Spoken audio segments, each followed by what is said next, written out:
All right, got it. Hey, this is John from Hayseed Dixie. Pour some whiskey in your coffee because you're listening to You Call That Radio. Epic. There's no place else in the world where you can do that and get that reaction. You Call That Radio TV. Okay, so backstage at Macarts, I'm joined with the legendary John Wheeler from Hayseed Dixies. Just in sort of, is it like a third of the way through your tour now? Oh, no, we're just in the first week right now. Oh, is it? It's about 6 weeks long, so I actually feel pretty decent. So far. Yeah. We are only doing, really, with a couple of exceptions, we are only doing small towns on this tour, which is cool because I haven't been to a lot of these places before. We've been to Scotland a lot, but we always seem to play the Glasgow, Edinburgh, Aberdeen, maybe Dundee, Inverness, and that's it. I mean, since about 2005 or 6, we haven't really crawled around the smaller places. So this tour, mainly because we thought the market was too saturated after the pandemic time. Everybody's out touring, everybody's trying to still finish the shows they had to cancel 2 years ago and stuff like that. We thought, man, there's so much competition out there. There's only so many shows in 1 month one man can go to, you know? Yeah. So we were hoping that by doing the smaller places, we would kind of stay out of that competition. It seems to be working that way because these places are all mostly selling out, but then they're not huge either. They're 250 to 350 kind of capacity places. But do you prefer it being smaller? Does it feel more intimate from going from bigger places? I honestly, up until you get to about 800 people, it's pretty much all right, depending on how the room is laid out, you know. But what's the liquid rooms in Edinburgh? I think it's about 7 or 7, something like that. Yeah. That's fine. I mean, that's because of the way it's laid out with a floor and kind of a balcony that goes around. You can kind of make eye contact with everybody. That's okay. I mean, up to about. I mean, when we used to play at the ABC a lot. I think we used before it. Rest in peace, the ABC. That was our favorite place in the world to play. We did it every year from I think about 2006 or 7 until a couple of years ago, and that was I think 1,200. I think I have to remember, but. That's still, you know, you could still kind of have a conversation with everybody. It wasn't so big that you felt like you were playing Adam, the way some of the festival stages are, where instead of playing 2 individual people, you're just kind of playing at white noise. And that's a different experience. That doesn't suit me as well. I'm not that good at it. It's a different kind of show. And I think very few people are good at both, actually.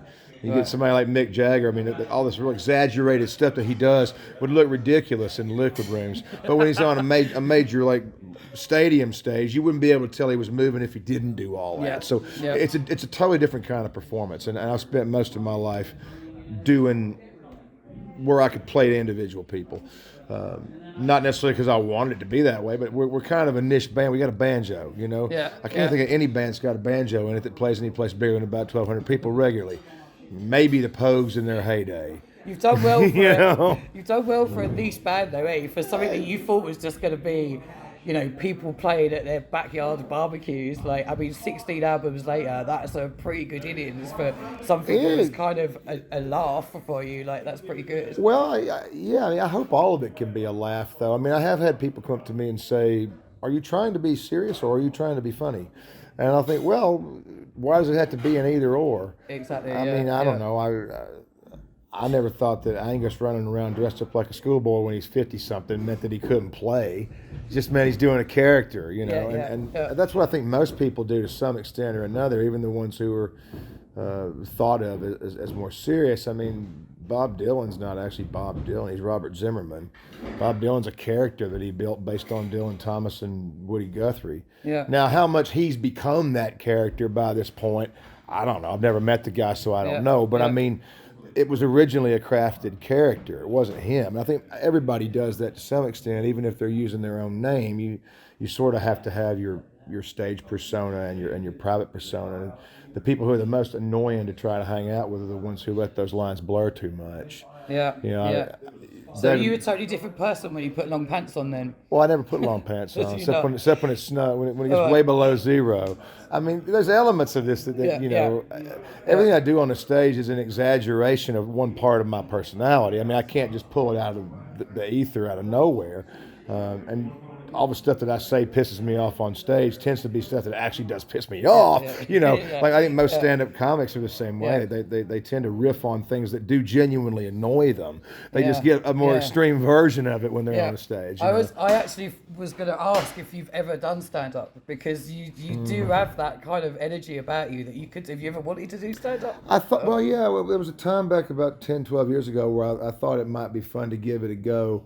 But I think it's a life study in the same way that being a musician is too. And there might be a way I could. There was a time when I was younger and had more energy. I might have tried to blur the two together a bit. I did do a few solo shows when the band wasn't touring, where I would do that kind of thing. I'd take some of our more overtly humorous or sardonic songs and some other ones that I had didn't really fit the band, and just kind of tell sort of anecdotal stories about them and stuff that were kind of like stand-up routines. But I think stand-up guys, I still always had the songs I could lean on. If I was starting to lose them, I could just kick into a tune. Whereas if you're just, I mean, Bill Bailey can do that, who I think is great, by the way, but he can do that. But if you're just like Billy Connolly or somebody, and you're doing a straight up, it's just you talking for an hour and a half, you start to lose them, you just got to plow to the end of the row, you know. And I have a lot of respect for people who can do that, because they're really naked in a way that very few other people are. So I mean, I've studied a lot of stand-ups, I've watched a lot of them, and tried to figure out how that they did their timing and whatnot, and how that they gauged the way the flow of things in the room was going. What's when they get it right and when they screw up and get it wrong, and how they recover. I was trying to learn, counter-steering recovery techniques, because a live show is like that too. Whenever we go play somewhere, I mean, we do sort of have a rough set list, but it's not orthodoxy. I mean, if I walk into a room and it's full of a bunch of bikers, I'll adjust the set sort of more rock. If I walk into a room and it's got loads of older people and kids and stuff, then I'll pull out some of the more risque stuff, and I'll put more of the bluegrassy type stuff in there. I mean, there's certain songs we have to play, but I mean, I do kind of try to adjust to what the audience looks like. Because I think it's not much of a skill to go out and piss people off. It's not hard to do that. I want to try to give them an entertaining show, you know. Totally, So when this tour goes on till the November the 5th, isn't it? I think and then you go through to Holland as well, is that right? Netherlands and Denmark, I think. So it's a big tour, non-stop, every night, gig after gig after Pretty gig. much. I mean, days off cost you money. I mean, and it's also bad on morale. I mean, all of us are older now, so you have to have about one day a week off to let your voice rest and find some place to do laundry and, just get some sleep for a change. We sort of have to do that. More than about 6 shows in a row, and I start losing my voice. And then at the age I'm at now, it takes me too long to recover. But days off do cost money, and most of the time when we're out running around, I mean, I still love playing live shows for people. I don't think I'll ever get tired of doing that, but I do get pretty sick of some of the hotel rooms. That part gets old. When I was younger, I never understood why bands would, bigger ones that they could afford it. Somebody like Muse or somebody would get an apartment in some major city, and then they would base out of it and actually travel back to it every night instead of staying in hotels in the local towns. That never made any sense to me until about 5 years ago, when I got about 45 or so, and I began to think, sure would be nice to get them to have the same coffee maker every morning. I mean, what used to be an adventure to me of let's go out and wander around, see if we can't find some coffee. You do get to a point, maybe not everybody does, I don't know, but I did. I got to a point where I thought, this is just a hassle, man. But I mean, again, I don't want to be complaining. I do feel really privileged to be able to do this for a living. I'm not complaining about my life. I'm just saying that there are a lot of the individual.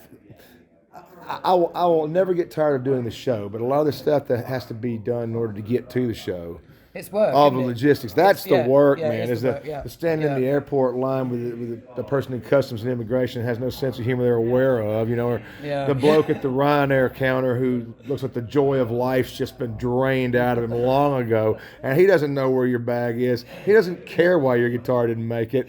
Exactly. And so you got to scramble around in Belfast to find a guitar to borrow and hope the damn thing shows up in Galway the next day. All that kind of stuff. And that's all part of it that most people never see. And they don't need to see it. That's when they buy a ticket and come to the show, they don't need to be worried about that. They need to be coming and having a good night. Yeah, they're here for the magic. Yeah, totally, man. And so we try to not ever involve them in any of that kind of stuff, But if they want to know about it, I'll happily tell them. But I mean, I think most people they got their own problems in their job, man. They don't need to hear about mine unless they're just really interested in how the business rolls. But that's the stuff that wears on you, is what I'm saying. Yeah, it is a lot. Yeah, and once you've seen the movie a few times, there's no sense of adventure in it anymore. You just start to lose your patience, and you just start to, or I do anyway. You find yourself going up to people and just saying, "Can I just go straight to your boss, man? That's where it's going to end up anyway. Just pass me on up the chain. Let's just bypass all this nicety crap in the middle. In the fullness of time, we're going to end up I know where we're going to be. So let's just go straight to it and make everybody's life easy." Yeah. Do you you're a big fan of motorbikes, right? And you used to ride every time you was touring. Are you still doing that now, or are you not? No, not anymore. I once I sort of did it everywhere about 6 times. I got a Bonneville, Triumph Bonneville in 2006, the summer of '6. And I rode that thing around for about 2 years, and then I thought, okay, it's not quite enough bike, and I also want something that's not got a chain. After having broke the chain in Belgium one time, about 2 miles from the ferry terminal, I thought, I got to get something with a shaft. I'm doing too many miles, have to be messing with a chain. Yeah. So I had a Rocket 3. I had Triumphs both times in Europe, just because they were British-made bikes, and I was trying to support the guys in the country I was working in a lot, you know.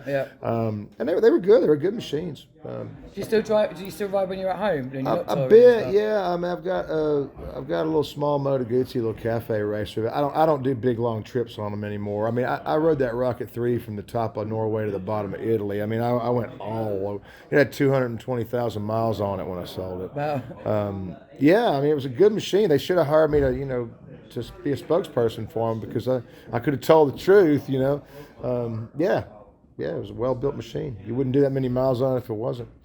But my shoulders won't really hold up anymore for it. I mean, once you pass 50, it just doesn't work like it did previous. Unless you're Joe Hymas. I mean, he still drinks a bottle of whiskey every night. I don't know how, but he does, yeah. That's because he's an Essex boy, though, eh? Well, his mama was born in Stirling.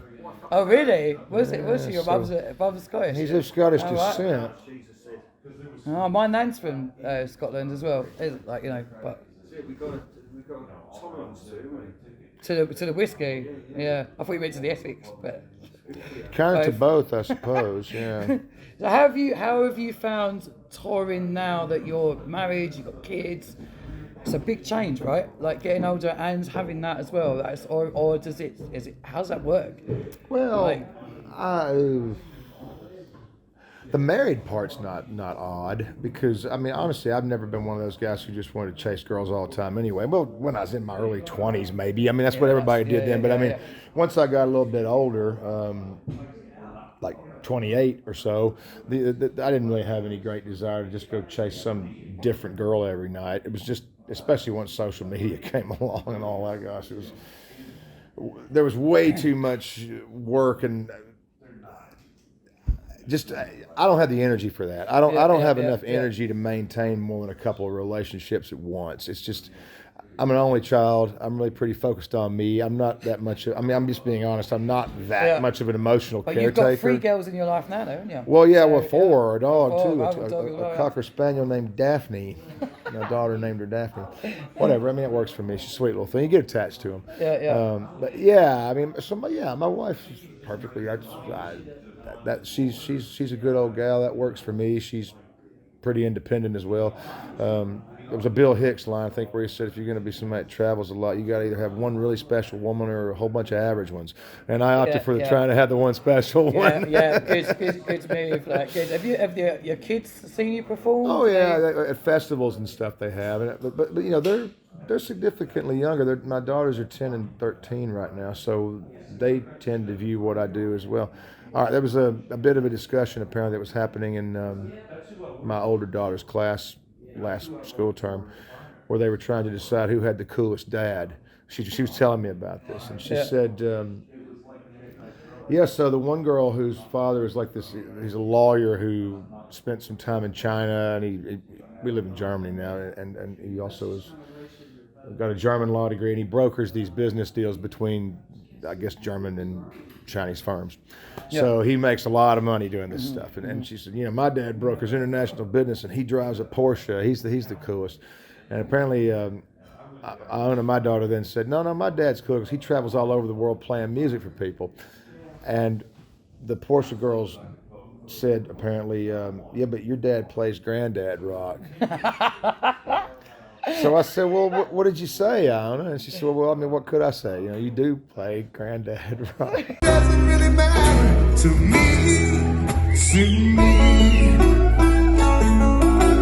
Mama just killed a man, put a gun against his head, pulled my trigger, now he's dead. Mama, life is just a gun, but now I'm gonna burn it all.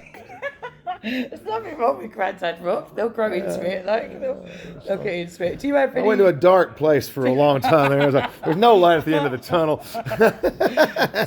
Do you have like a guilty pleasure, either style of music or artist that you're into? Like, you know, have you got a secret Ed Sheridan fetish or something that you kind of sort of like do when you're alone? Is there someone that's...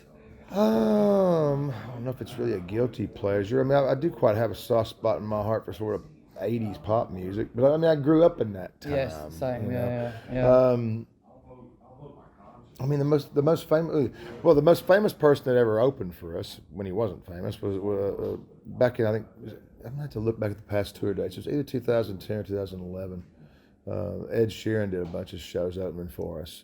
Oh, he was just a bloke. I don't think he had a record deal or anything then, and I didn't pay him that much attention, really. He was nice enough. The first night that we did a thing with him, he was in the backstage, and I remember him saying, mind you guys wait. No, man, help yourself. And so he was like, could I possibly have one of those bottles of water out of the refrigerator? I said, oh, get you a couple of beers, man. He was like, really? I said, yeah, please. Yeah, help yourself. We got plenty. You're just one guy. Yeah, help yourself. There's a refrigerator, just make yourself at home. And he was like, oh, thank you. And he was real grateful, all that kind of stuff. He was a really nice bloke. Yeah. And then years later, after he was, playing stadiums, and we weren't. We were still playing the same size places that we were playing when he opened for us. We got a banjo. We're more selective, see. We were doing this Jules Holland show, the TV show, right? And he came over. I was packing my guitar up, and I looked around. There he was. And he said, hey, I don't know if you remember me, man, but I just wanted to come say hi. I opened for you guys once. And he didn't have to do that. He's a nice bloke. Yeah. So, I mean, his music is not... I'm not the demographic for it. Yeah. He's got a lovely voice. I think he's a pretty good guitar player. But the songs are not really... I mean, they're not singing about stuff that's that current to my life right now because I'm 52. But I think he's good at it. And I'm really glad to see somebody who's a genuinely nice person has some success. That's cool. I got nothing bad to say about the guy. I think he definitely did it the old-fashioned way by going out and playing everywhere and paying his dues. So, cheers, mate. Well done. Would you ever go out and have a sneaky busk anywhere? Just, What's the weather like? maybe if it was a nice sunny day. Yeah. I mean, I honestly think that most people wouldn't probably care. I mean, there's a violinist called Joshua Bell. He's an American guy who specializes in Bach pieces on the violin, and he's got this Stradivarius violin that he plays. It's worth, I don't know, I'm not sure you can put a price tag on it. It's one of these priceless violins. And they did a social experiment with him one time in New York City. He'd sold out Carnegie Hall like 4 or 5 nights in a row to play this particular set of Bach material. I often wonder sometimes if people who go to those kinds of shows actually like that music. I mean, there are some people who do, but those are oftentimes the kind of things where people go because they think they're supposed to be seen at them. And so I wonder sometimes what that means to say you sold out that many. But anyway, they wanted him to go down the subway during like rush hour. Right. And busk with the Stradivarius violin, playing the same material that he was going to play in Carnegie Hall that night, but just dressed like a regular bloke, and and so he did. And do you know how much he got in 3 hours? $36. Wow, it's bad, isn't it? Well, because he was art without a frame. In that particular context, everybody just walked on by. Yeah. I mean, so you could say, okay, here's one of the most skilled classical musicians alive today, playing arguably one of the most expensive instruments and some of the most technically perfect music ever written, and didn't even get anybody's attention. Most everybody just walked on by him, but they weren't in a concert going frame of mind. They were in a get home from work. My wife wants the chicken picked up from the dry cleaner.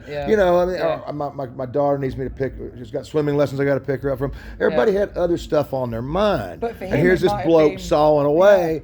It might be quite freeing for him though to be. That must be quite free, really.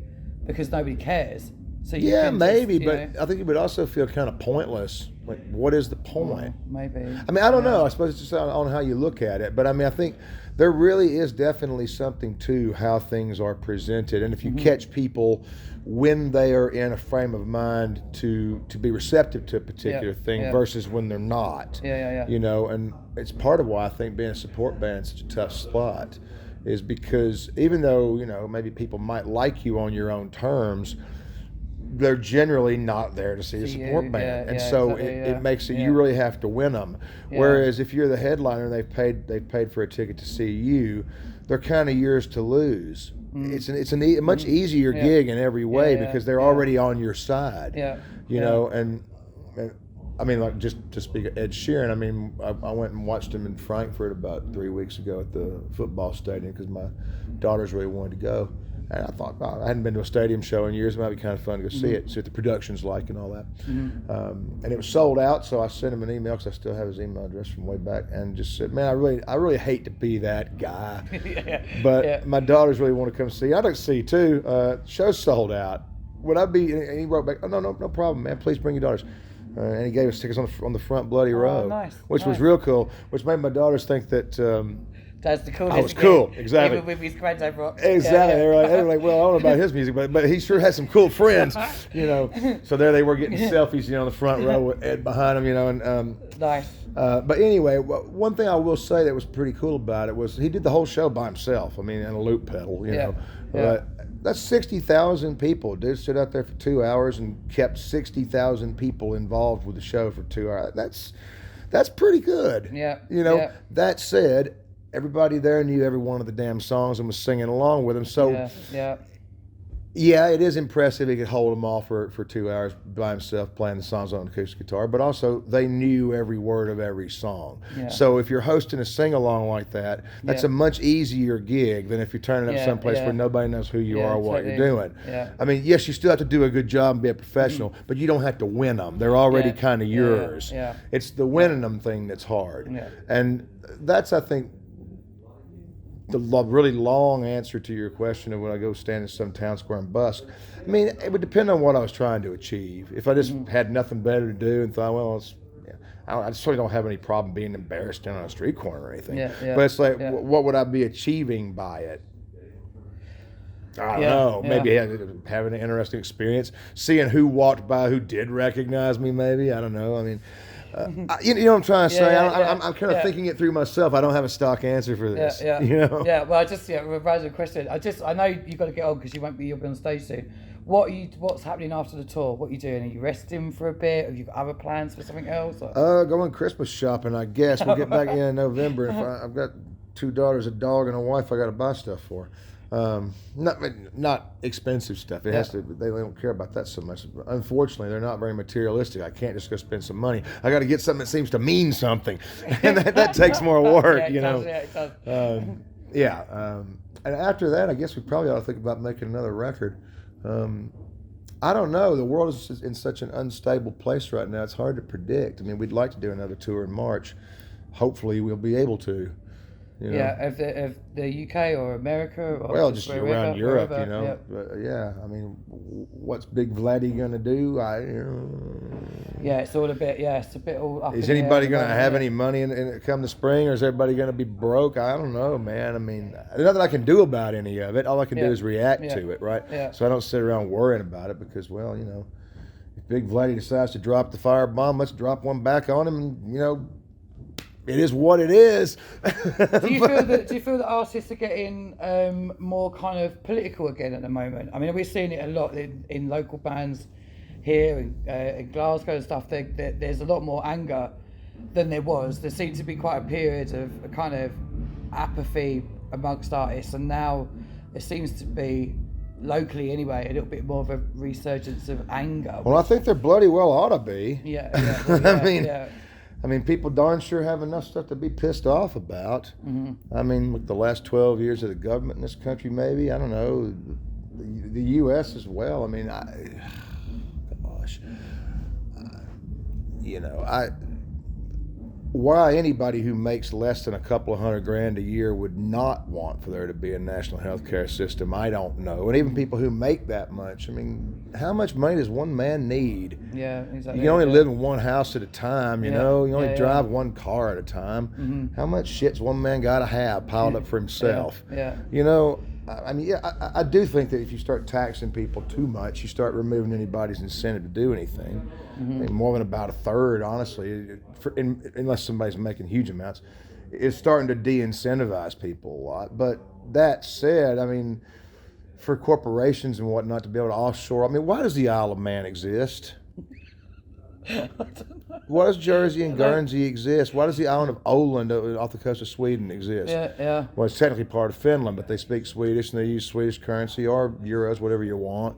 It's a flat 10% tax rate. Viking Cruise Lines is headquartered there. There's about 60,000 people, and it's kind of a dump, actually. Most tax havens aren't that nice. The people who are offshoring their money, people who are offshoring their money, they don't live there. Yeah. You know, you ever been to Liechtenstein? Why does that place exist? It's in the Swiss customs unit. It uses a Swiss franc. I mean, is the Isle of Man in the UK or isn't it? Don't know. Well, it's called a crown protectorate, but it's not in the UK. They have their own passports, they have their own currency. Yeah. But it's linked in value to the British pound. How? I mean, if it weren't backed up at least tacitly by the Bank of England, then you wouldn't have a Chinese investor giving a crap about the Isle of Man. The value is being guaranteed by the Bank of England, but yet they get to totally deregulate themselves. Why? Why is this allowed? Why does Belize exist? David Cameron's dad set most of the banks up there. I mean, why do these places exist? You know, the U.S. Cayman Islands. I mean, everybody, everywhere you go, has got the place where they stash the money and nobody counts it. And I know where these places are because I've played gigs in most of them. They've all got money to spare. You know, they splash out on festivals in the summer. And the people who live there are perfectly nice people. They're just people like me and you. Wherever you happen to be born, other than the folks who move in. But most of the investors and whatnot, the people who are stashing the money, they don't live in these places. They have two people in staff in an office someplace. You know, why is IBM headquartered on some Caribbean island? To what extent is Apple an American company? They don't make anything in America. So what I'm saying is, I'm reading you a laundry list of all the stuff. If I wanted to get all you young guys and younger bands, bitch about this. You know, I mean, this is your world now. If you don't scream about it, they're just going to keep taking everything off of you. This is very true. You know, I mean, our show is really not designed for me to go out there and start ranting and raving about politics. I mean, I do get a few digs in here and there. I mean, I definitely, especially when the Brexit thing was happening, I was pretty damn vocal about what I thought about it, and I'm sure we lost some fans over it.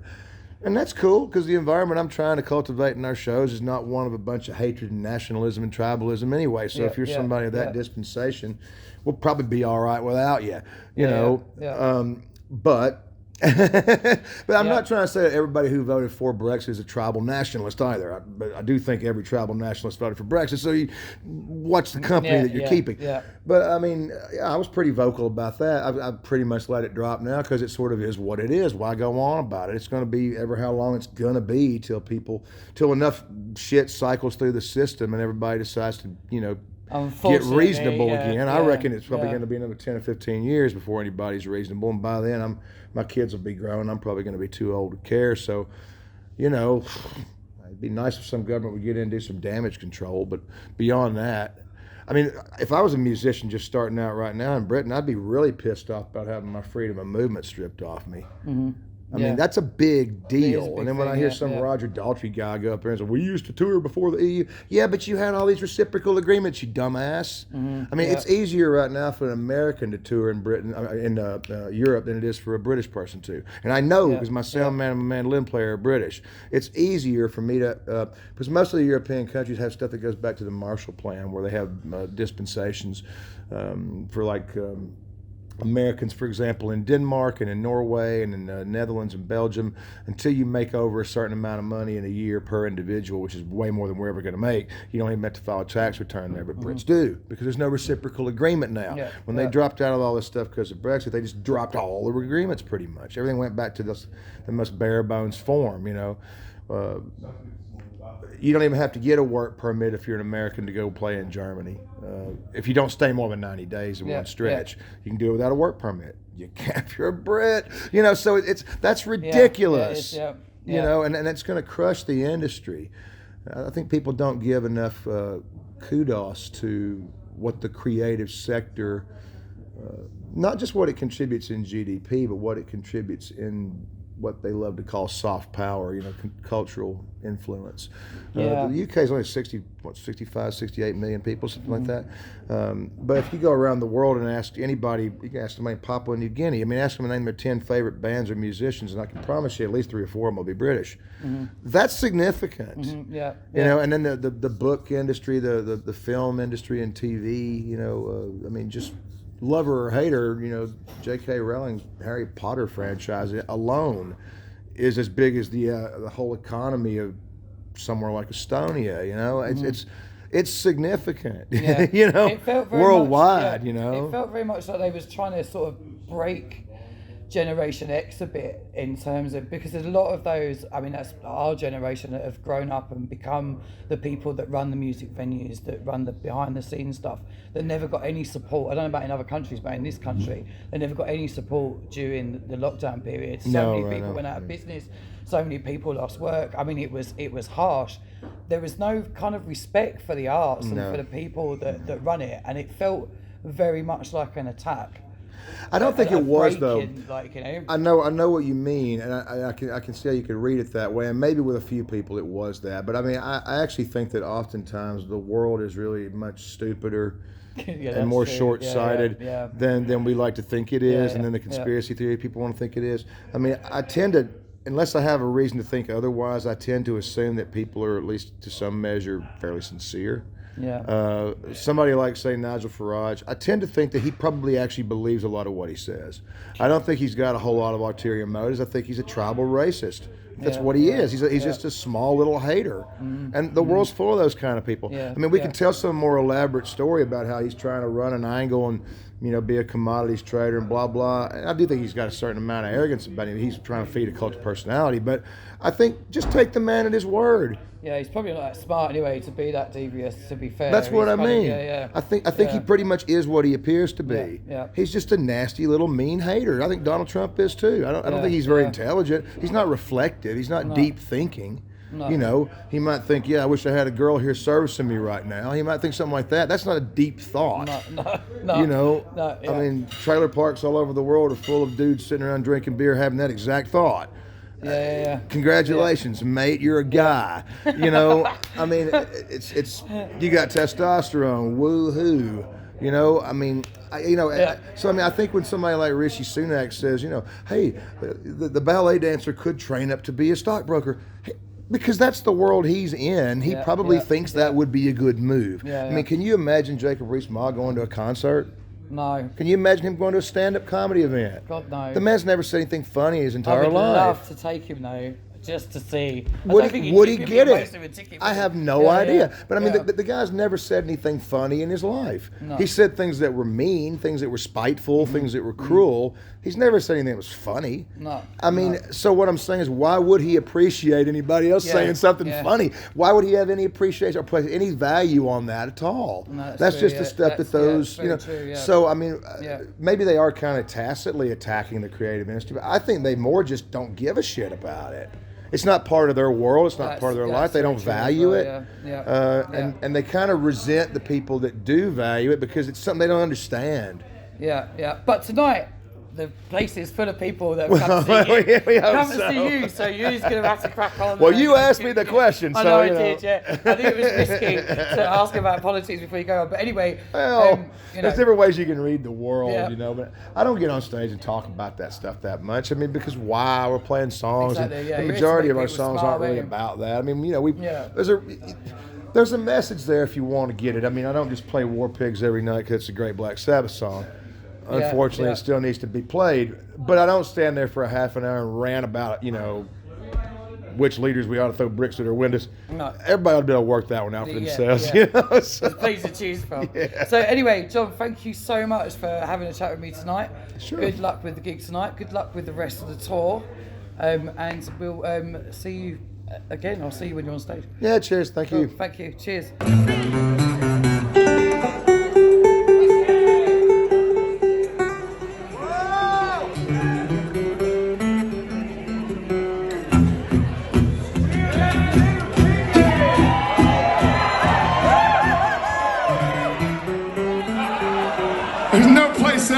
world where you can do that and get that reaction.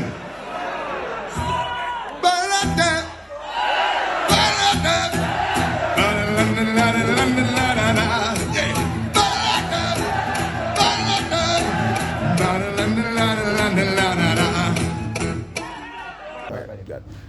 Hey, this is John from Hayseed Dixie. Pour some whiskey in your coffee because you're listening to You Call That Radio.